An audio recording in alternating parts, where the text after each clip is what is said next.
salaamaaleykum gars yi ziare waan nañ leen bu baax a baax di am mbégte ak contentement ñëw toog ak yéen fii ci seen BMPROD TV en collaboration avec Baobab FM 89.2 kaddu yi di bàyyeekoo fii ci cité Kër Góor gi ñuy amaat mbégte ak contentement bu baax a baax ñëw ak yéen ci seen formation bii di Prism Live Studio. nekk logiciel bu am solo comme ni ma koy waxee tout le temps tey nag dañoo ñëw pour wane leen nu ñuy defee capture d'écran maanaam capture d'écran su ngeen ko déggee maanaam su nekkee yéen ñuy suivre bu baax a baax lépp li nga xam ne donc day jàll ci suñu écran ou ordinateur ngeen koy gis donc nan la ñuy def pour def enregistrement boobu noonu yomb na te jëlul temps ba ci Prism Live Studio bi nga xam ne donc muy logiciel bi nga xam ne ñu ngi leen koy wanale mun nga ko defee ci Prism Live Studio. mën nga ko defee en même temps aussi tamit ci li nga xam ne mooy OBS waaye tamit ñi nga xam ne tamit dañoo am li nga xam ne donc mooy VLC donc VLC Média moom tamit day def ay capture d'écran même Filmora ñi nga xam ne donc dañuy monter pour ñu xam ko ñoom tamit Filmora tamit day def ay capture d'écran yu macha allah ak yeneen mbir yi nga xam ne donc ñu ngi ci mbir Filmora mais donc tey dañuy bañ a yaatal mbir bi bañ kaa sori dañuy jël ñaari logiciels yi nga xam ne benn bi mooy Prism Live Studio te ñu nekk di ci def formation bi beneen bi moom mooy OBS. parce que lu tax OBS ndax ñoom ñaar lu bëri dañ koo méngoo moo tax ñu ne nañ defaale benn yoon rek pour nit ñi xamaale ko waaye tamit nañ jàpp comme ni ma leen ko waxee ci VLC Média donc day def lii nga xam ne mooy capture d'écran ci lii nga xam ne moom mooy Filmora moo xam 9 ak boo ci mënti am jàppal ni dafay def lii nga xam ni moom mooy capture d'écran donc sans plus tarder dañuy dem directement ci ordinateur bi daal di leen wan nu ñuy defee li nga xam ne moom mooy capture d'écran.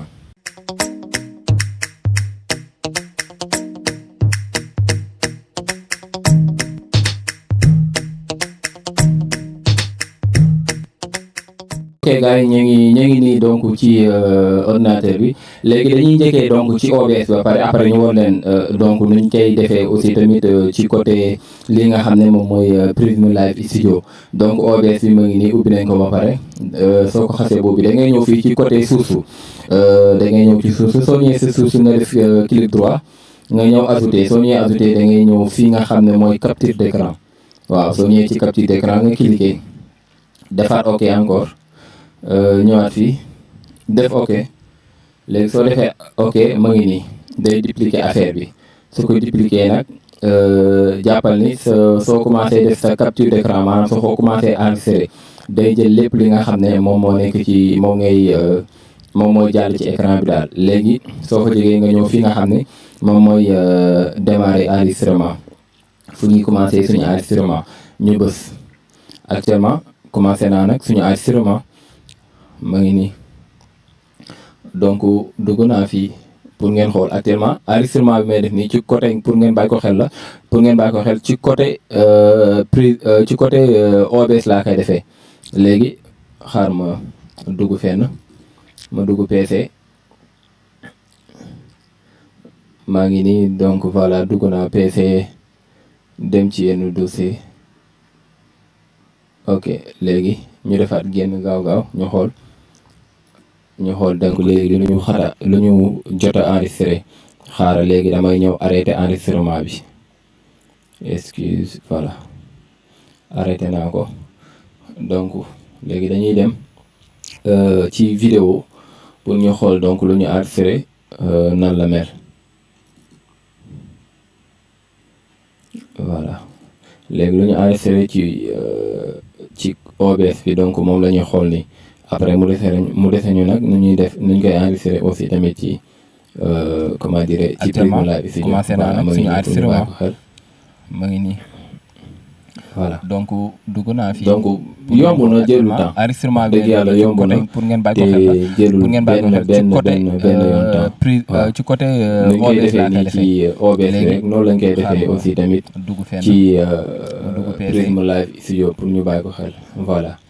maa ngi nii donc voilà dugg naa PC après dem ci dossier maa ngi noonu donc ok léegi dañuy dem directement aussi tamit ci Prism Live Studio bi pour ñu gis kii bi. mais donc balaa ñoo dem ci Prism Live Studio bi comme actuellement ci Prism Live Studio bi foofu laa nekk nii di enregistré yéen a ngi ko gis donc foofu laa nekk nii donc di enregistré léegi nan laay def damay bañ a dagg sama enregistrement léegi mun naa ñëw directement ñëwaat fii rek OBS gérer waat affaire bi yàqul dara damay ñëw démarrer waat su ma démarrer léegi dem fële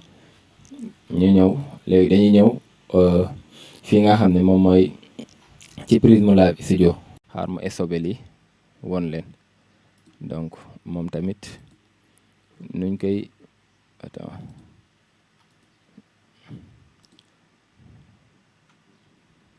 voilà donc actuellement comme soo duggee nii ci sa logiciel da ngay ñëw fii nii source moom tamit xam na OBS source nga demoon fii tam source ngay ñëw nga cliquer fii ci plus bi soo cliquer nga ñëw fii nii moniteur capture full maanaam full HD full voilà maanaam nga cliquer fii nii soo cliquer nga ñëw ok soo ñëwee ok nga ñëwaat fii ok moom tamit ma ngi nii nga bës fii nii dupliquer na ko dupliquer na affaire bi su ko dupliquer rek jàppal ni donc sa capture d'écran def na ko léegi lan moo ci des pour nga enregistrer pour mu mun kaa jël mais mun nga ko def nii soo enregistré wul tamit du jàll pour ñu bàyyi ko xel waaw ma def transition mu dugg fii yëpp benn yoon léegi nan laay enregistré fii laay ñëw ci rek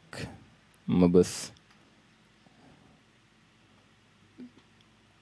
su ma bësee donc ma ngi commencé dem ma ngi nii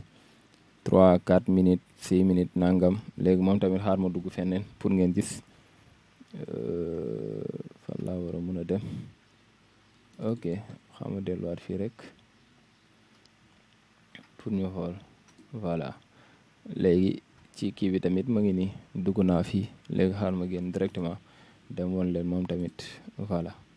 léegi dama koy stoppé mu taxaw moom tam ma woon leen enregistrement ma ngi nii deuxième bi ñu xool voilà moom bosam ma ngi nii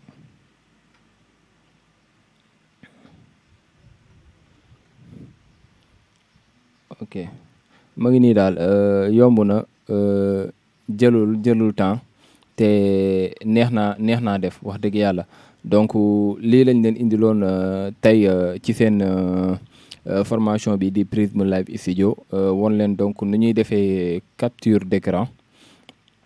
jëlul temps te yomb naa def daal parce que ñu bëri donc dañu doon laaj ñu ngeen di defee seen capture d'écran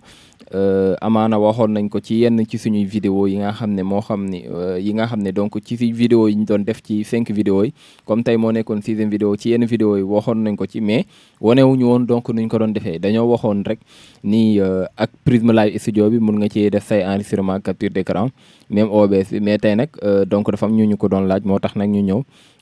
pour wane gars yi donc nu ñuy defee capture d'écran ci Prism Live Studio waaye ci lii aussi tamit nga xam ne moom mooy OBS Studio donc di leen jaajëfal di leen jox tig daje ci beneen émission